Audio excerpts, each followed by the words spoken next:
الاحتفال بالمولد النبوي الشريف صلى الله عليه وسلم. اللهم صل وسلم وبارك عليه. صل على سيدك النبي محمد صلى الله عليه وسلم.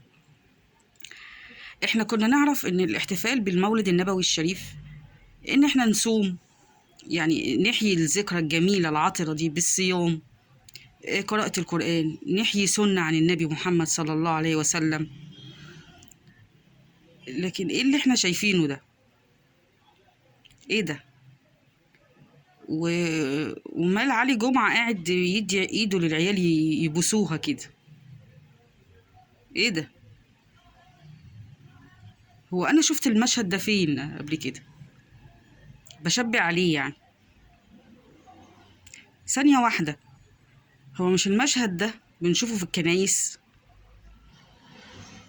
الأغاني والترانيم دي والموسيقى وبوس الإيدين، ومش ده احنا بنشوفه في الكنايس؟ ولا أنا بتهيألي؟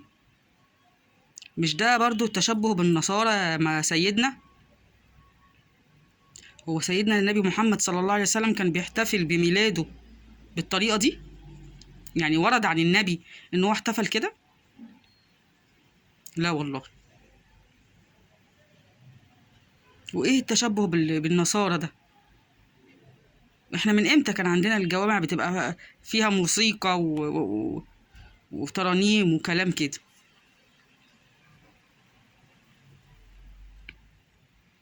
ربنا المستعان والله.